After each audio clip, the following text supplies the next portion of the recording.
A notícia que tomou conta ontem. De fato, é um assunto bastante complexo. Melindres do judiciário, melindres políticos e outras conexões que ainda não estão totalmente explicadas. Mas a Polícia Federal concluiu o inquérito sobre a tentativa de golpe de Estado e enviou um relatório de mais de 800 páginas ao Supremo Tribunal Federal. No documento, 37 pessoas foram indiciadas por crimes graves, como tentativa de golpe, abolição do Estado Democrático de Direito e organização criminosa. Se condenados, as penas podem chegar a até 30 anos de prisão. A conclusão do inquérito aponta uma organização criminosa que atuou de forma coordenada na tentativa de golpe para manter Bolsonaro após a derrota na eleição de 2022 na presidência. A investigação começou no ano passado e foi concluída dias após a Polícia Federal prender 4 militares e um policial federal acusados de tentar matar Lula, Alckmin e o ministro Alexandre de Moraes. As investigações apontaram que os investigados se estruturaram por meio de divisão de tarefas e que se dividiam em 6 núcleos que se articularam para derrubar a força do Estado Democrático de Direito. Vamos lá para os núcleos. Primeiro, o núcleo de desinformação e ataques ao sistema eleitoral, o núcleo responsável por incitar militares e aderirem ao golpe de Estado, núcleo jurídico, núcleo operacional de apoio às ações golpistas, núcleo de inteligência paralela, núcleo operacional para cumprimento de medidas coercitivas. Na lista, que tem mais de 20 militares, também estão os nomes do ex-presidente Bolsonaro, de Walter Braga Neto, que foi ministro de Defesa e candidato a vice-presidente em 2022. Estão também outros ex-ministros, como Augusto Heleno, Paulo Sérgio Nogueira e até Mauro Cid, ex-ajudantes de ordem de Bolsonaro. Também foram mencionados Alexandre Ramagem, ex-diretor da BIM, e Valdemar Costa Neto, que é o presidente do PL, o partido do ex-presidente Bolsonaro. Segundo a Polícia Federal, os crimes envolvem abolição violenta ao Estado Democrático de Direito, que acontece quando alguém tenta acabar com a democracia usando violência ou ameaças, a pena varia de 4 a 8 anos. Golpe de Estado, que é quando alguém tenta depor o governo legítimo de forma violenta, a pena vai de 4 a 12 anos. Organização criminosa, que envolve a formação de grupos para atacar crimes com crimes graves, a pena de 3 a 8 anos. Então, 6 núcleos, 3 acusações. O relatório da Polícia Federal agora foi repassado ao Supremo Tribunal, ao relator do caso, que é o ministro Alexandre de Moraes, e ele deve encaminhar esse documento aí para a Procuradoria-Geral da República, e vai caber ao PGR decidir se arquiva o caso ou pede mais diligências ou apresenta uma denúncia, que é uma acusação formal aí por esses crimes que foram apontados. Em caso de denúncia, o pedido será analisado pelo Supremo Tribunal Federal e, se aceito, torna aí réus todos esses nomes que foram apontados ou alguns nomes, ou dependendo, porque é tratado caso a caso, tá certo? Então, todos os 36 podem ser apontados como réus ou não. Aí, se a denúncia for aceita, os acusados, incluindo o ex-presidente, podem, como eu falei, virar réus no STF e responder a um processo criminal. Essa é mais uma etapa das investigações que buscam esclarecer os acontecimentos de 2022 que partiram lá do dia 8, como a gente já discutiu aqui bastante, e esse inquérito é para tentar responsabilizar os envolvidos. Oquinha, eu vou te dar 1 minuto também pra gente falar desse assunto, que é aquele tweet final. É a notícia do dia ontem, né? Tinha o depoimento do Mauro Cid, que também foi envolvido aqui, e me parece que implicou mais ainda o presidente Bolsonaro e também Braga Neto. Exatamente, Paulo. E ontem, obviamente, se concretizou, se consolidou ainda mais essa informação, mas já se ventilava nos outros dias de que haveria ali algo suspeito em relação ao Bolsonaro e entre outros. Só que o que me chama a atenção, e aí os bolsonaristas, e aí os meus, inclusive amigos pessoais vão ficar muito bravos comigo, mas eu lembro muito bem da fase quando o Lula tinha sido preso, né? Todo mundo falando assim, não, tinha muita gente que acabou defendendo, dizendo, não, ele não sabia de nada, lembra do Zé Dirceu lá do Mensalão, etc. Eu acho que dá pra comparar. Tá? Ressalvado algumas questões, mas dá pra comparar assim hoje. Não tem como você levar em consideração que Bolsonaro não sabia absolutamente de nada. Não dá. Infelizmente não dá pra colocar a minha mão no fogo pelo Bolsonaro, e eu não vou fazer isso. Eu já fiz na campanha tirando dinheiro do bolso pra fazer campanha. Ponto.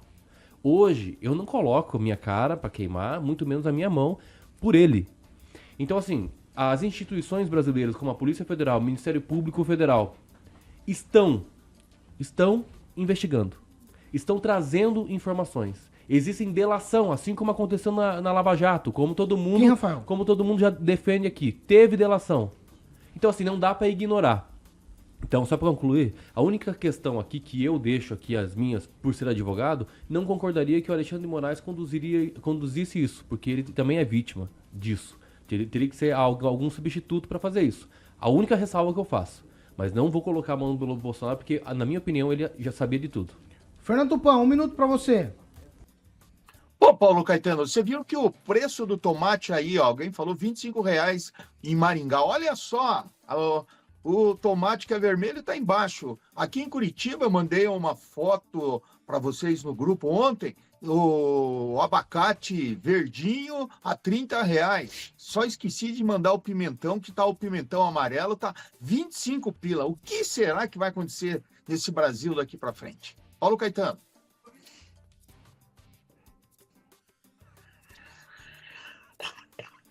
Você, Tupan, você, Fernando Tupan, e as tuas intervenções, o Daniel, vou passar para frente, as suas abacatices.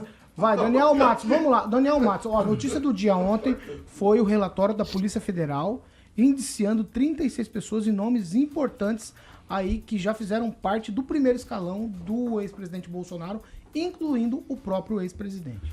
Paulo, a notícia do dia e com certeza o ex-presidente é a grande cereja desse bolo, né? Como quem disse aqui, dizer que ele não sabia de nada, difícil acreditar nisso. Então a gente espera que as investigações, as denúncias sejam aceitas, o processo ele ande e venha as respostas para a população. O que não dá é sempre ter a notícia, os indiciados, e aí a gente quer ver resultado, quer ver a efetividade, não quer ver a impunidade. Se realmente cometeu o crime, que pague. Então essa é a nossa expectativa, independente se é Bolsonaro, se é Lula, o lado que é. A gente está aqui para analisar os fatos. E os fatos, claro, que tendo um ex-presidente ali no meio, com certeza a proporção é muito maior.